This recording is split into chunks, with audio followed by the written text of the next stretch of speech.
Vijayawada university మంచి భవిష్యత్తు కోసం తెలుగు విద్యార్థులు ఇష్టపడే యూనివర్సిటీ. కాల్ 9059052378 9059052379.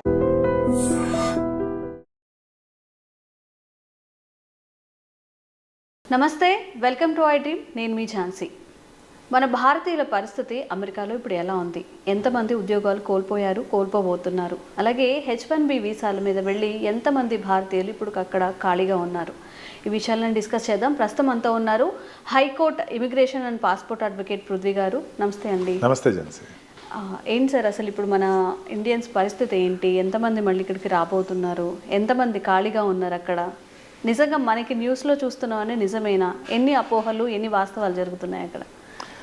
ఝాన్సీ, ఇప్పుడు అమెరికాలో ఉన్నటువంటి H1B వీసా మీద కావచ్చు, L1 వీసా మీద కావచ్చు, అక్కడ జాబ్లెస్నెస్ పెరిగిపోయింది, లేకపోతే 20 లక్షల మంది, కొన్ని లక్షల మంది వాళ్ళందరూ రోడ్డు మీద పడ్డారు అని చెప్పేసి చెప్తున్న న్యూస్ ఏదైతే ఉందో వాస్తవానికి అంత లేదనేదే నా ఉద్దేశం. ఓకే, ఒక 2 యాంగిల్స్ చూసుకోవాలి మనం. ఒకటేంటంటే ఝాన్సీ, అమెరికాని self sufficient than previous governance అని ఒక మగా అని ఒకటి తీసుకొచ్చాడు. అంటే మేక్ అమెరికా గ్రేట్ అమెరికా. ఈ మగా దాంట్లో ఏంటంటే ఆల్రెడీ తన వ్యాపారం మొదలుపెట్టేశాడు. నేను వ్యాపారస్తుడిని అని చెప్పాడు ఫస్ట్. వ్యాపారస్తుడి దగ్గర అన్ఎంప్లాయ్మెంట్ అనే ప్రసక్తే ఉండదు, అంతే కదా. వ్యాపారం చేసేవాడి దగ్గర ఖాళీగా ఎవరైనా ఉంటారా? లేదు. వ్యాపారం లేనివాడి దగ్గర ఖాళీగా ఉంటారు. అందుకే ఇండియన్స్ ప్యానిక్ అవ్వాల్సినంత అవసరం ఏం లేదు. మనకి ఆపర్చునిటీస్ సఫిషియెంట్గానే ఉంటాయి ఖచ్చితంగా. మనం లాస్ట్ టైం వీడియోలో కూడా డిస్కస్ చేసాం ఏఐ గురించి దగ్గర దగ్గర కొన్ని billions and trillions of dollars తను ఇన్వెస్ట్ చేస్తున్నాడు అని చెప్పేసి ఒక తనే ఓపెన్గా డిక్లేర్ చేశాడు. దాని మీద ఆల్రెడీ వర్క్ జరుగుతుంది. అండ్ చాలా కంట్రీస్కి తన ప్రొడక్ట్స్ ఏదైతే ఉన్నాయో ట్యాక్సెస్ పెంచాడు.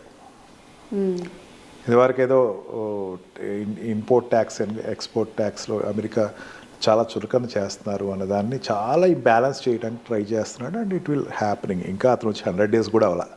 100 days అవ్వకుండానే తన చూపించాల్సినటువంటి బిజినెస్ టాక్టిక్స్ అన్నీ కూడా ఒకదాని తర్వాత ఒకటి చేస్తున్నాడు. అండ్ పెద్ద శత్రువులు తగ్గించుకుంటున్నాడు. రష్యాతోటి స్నేహానికి వెళ్తున్నాడు. ఇవన్నీ చూస్తూ ఉంటే బిజినెస్ యాంగిల్ తనలో కనపడుతుంది, స్పష్టంగా కనపడుతుంది. ఖచ్చితంగా ఇతను ట్రంప్ ఏదో రకంగా సాల్ట్ అంటే స్టేట్ అండ్ ట్యాక్స్ ఆడిటింగ్ అన్నది తన స్టేట్ లెవెల్ ట్యాక్సెస్ అని చెప్పేసి అసలు ట్యాక్సెస్ అనేది తగ్గించాలి అని ఒక జీరో చేయాలి అనే దాని మీద తన కంకణం కట్టుకున్నాడు. అమెరికాలో ఉండేటువంటి వాళ్ళకి ట్యాక్స్ తీసేసేయాలి అంటే ఇవన్నీ అక్కడ ఉండే వాళ్ళకి ప్రోత్సాహకాలు. ఇక జాబ్ విషయానికి వచ్చేసరికి బిజినెస్ పెరుగుతూ ఉంటే జాబ్ రిక్వైర్మెంట్ ఆటోమేటిక్గా పెరుగుతుంది. ఇప్పుడు H1B వీసా, L1 వీసా మీద వెళ్ళేవాళ్ళు మీకు ఆల్రెడీ మనకి ఇదివరకు డిస్కస్ చేసాము. L1 వీసా అంటే expert of already existing company, ఇండియాలో ఎగ్జిస్టింగ్ కంపెనీలో ఉండేటువంటి టెక్నికల్ సపోర్టు మేనేజర్ లెవెల్లో వెళ్ళాలి కనుక L1 వీసా. మేనేజర్ లెవెల్లో కాకుండా L1A వీసా అండ్ మేనేజర్ లెవెల్లో కాకుండా ఎంప్లాయీస్ లెవెల్లో అయితే L1B వీసాతో అక్కడికి వెళ్తారు, L1-2 వీసాతో వెళ్తారు. అండ్ H1B వీసాలో అయితే ఇట్స్ అన్ ప్యూర్ ఎంప్లాయ్మెంట్. అక్కడ ఉండేటువంటి రిక్వైర్మెంట్ బట్టి అప్లికేషన్ పెట్టి ఎంప్లాయ్మెంట్ మీదకి వెళ్ళే వాళ్ళు H1B వీసా మీద వెళ్తారు. It's a known fact. ఇప్పుడు తను చేసింది ఏంటంటే అక్కడ ఉండేటువంటి వీసా ప్రాసెస్ని, అక్కడ ఉండేటువంటి రెన్యులేషన్ ప్రాసెస్ని కొంచెం మార్చాడు. ఓకే, అంతకుముందు లాంగ్ టైం దొరికేది ఇప్పుడు దాన్ని 3 monthsకి కుదించాడు, 6 monthsకి కుదించాడు. 6 months కుదించిన తర్వాత ఎప్పుడో రెన్యులేషన్ చేసుకుందాం అనుకునే వాళ్ళకి కొంచెం ఈ రోజుకి బయటికి వెళ్ళాల్సిన పరిస్థితి వచ్చింది. ఆ రకంగా ఉండేవాళ్ళు శాతం ఎక్కువ మందే ఉన్నారు, కాదట్లా. It's an employee process. Employee ఏం చేస్తాడు, ఆటోమేటిక్గా మళ్ళీ వీళ్ళని ఇండియాకి పంపించి, ఎంప్లాయర్ ఏం చేస్తాడు, ఇండియాకి పంపించి ఆ వచ్చినటువంటి దాన్ని మళ్ళీ వెనక్కి రప్పించుకుని ఆ ప్రాసెస్ అయితే తను చేసుకుంటాడు.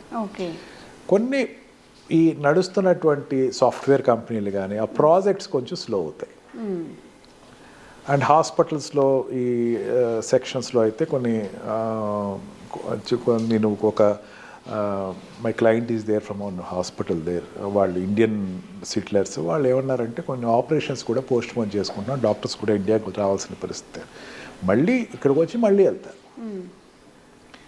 ఈ ట్రంప్ తోటి మన ప్రైమ్ మినిస్టర్ మీటింగ్ అప్పుడు అక్కడ మీటింగ్ పెట్టాడు ఇండియన్స్ తోటి. తను చెప్పింది ఏంటంటే మీరు ఇండియాకు వచ్చి రెగ్యులేషన్ చేయాల్సిన అవసరం లేదు, ఇక్కడి నుంచే మీరు రెగ్యులేట్ చేసుకోవచ్చు అని ఒక న్యూస్ చెప్తున్నాను నేను, ఇట్స్ ఎ గుడ్ న్యూస్ అని చెప్పేసి చెప్పాడు. అంటే కొంచెం అది అర్థం కాకుండా ఏదో కొంచెం వాళ్ళు కొంచెం టెన్స్ ఫీల్ అవుతున్నారు, కానీ better go to your advocates, me advocates దగ్గరికి వెళ్ళండి, కౌన్సిల్ కనవండి, వాళ్ళు డెఫినెట్గా మీకు ఏం చేయాలో చెప్తారు, అంత వరీ అవ్వాల్సిన పరిస్థితి లేదు.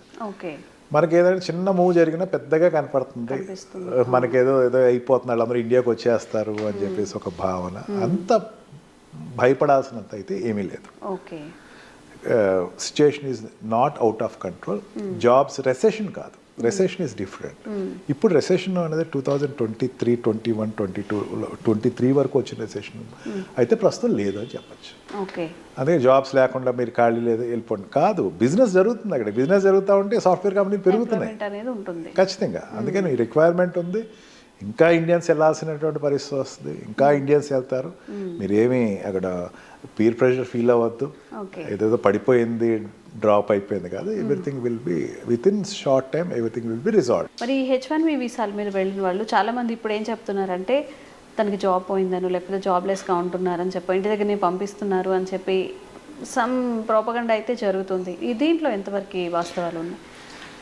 F1 దగ్గర ప్రాబ్లం ఉంది ఇంకా దాంట్లో స్టూడెంట్ వీసా మీద. H1B వీసా మీద వెళ్ళిన వాళ్ళు ఇంటి దగ్గర నుంచి పంపిస్తున్నారు అంటే ఈ వాడు జాబ్ అయితే తీసేస్తారు కదా. ఇప్పుడు అక్కడ ఇచ్చినటువంటి 180 డేస్లో వాడు ఏదైతే ఎక్స్టెన్షన్ చేసుకోవాలి, ఆటో ఎక్స్టెన్షన్ అవ్వలేదు, ఆటో ఎక్స్టెన్షన్ చేయకపోతే ఇమీడియట్గా ఎంప్లాయ్మెంట్ నుంచి అంటే అక్కడ ఉండేటువంటి లేబర్ కౌన్సిల్లో వాళ్ళు ఆ ఎంప్లాయర్ అక్కడ ఉండేటువంటి కంపెనీ డెలాయిట్ కానీ లేకపోతే ఇన్ఫో కానీ ఎవరైనా వాళ్ళు అక్కడ వాళ్ళు ఇచ్చినటువంటి డాక్యుమెంట్స్లో వాడిది ఎక్స్పైర్ అయిపోద్ది కాబట్టి వెంటనే జాబ్ తీసేస్తారు. మళ్ళీ అక్కడి నుంచి ఇండియాకి వచ్చే టైం వరకు కొంచెం జాబ్లెస్నెస్ అవుతాడు. ఎంప్లాయర్స్ ఆర్ ఇతను వదులుకోకూడదు అనుకుంటే వాళ్ళు ఖచ్చితంగా మళ్ళీ డాక్యుమెంటేషన్ చేస్తాను, మీరు ఇండియాకి ఇమీడియట్గా వెళ్ళిపోండి, విత్ ఇన్ 2 monthsలో 1 monthలో ఇండియాకి వెళ్ళిపోండి, మీన్వైల్ మళ్ళీ తీసుకొస్తామని చెప్పి వాళ్ళకి అక్కడ కాంట్రాక్ట్ ఎంటర్ అవుతారు. ఈ పీరియడ్ ఇప్పటివరకు ఎవరు ఎక్స్పీరియన్స్ పొందలేదు. దాంతో ఏంటంటే కొంచెం కన్ఫ్యూజన్, జాబ్లెస్నెస్ వచ్చింది కాదంట్లా, ఇట్స్ ఎ టెంపరీ.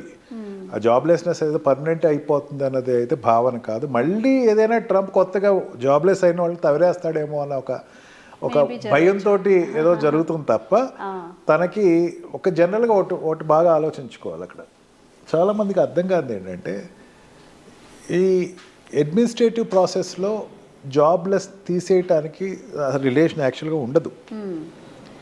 అంటే అక్కడ ఎంప్లాయ్మెంట్లో ఎంప్లాయ్ చేసే వాళ్ళందరూ ఎంప్లాయర్ ఎవడైతే ఉన్నాడో ఆ ఎంప్లాయర్ ఏమవుతాడు, తన లిబర్టీ తోటి కంపెనీ పెట్టుకుంటాడు, ఎంతమంది ఎంప్లాయీస్నే తెచ్చుకుంటాడు. యాక్చువల్గా యుఎస్ సెంట్రల్ గవర్నమెంట్కి అవసరం లేదు, కాకపోతే సెక్యూరిటీ అండ్ సేఫ్టీ మెజర్స్ తోటి కొన్ని తీసుకున్న డిసిషన్స్, వీసా మీద తీసుకున్న డిసిషన్స్ మీద ఈ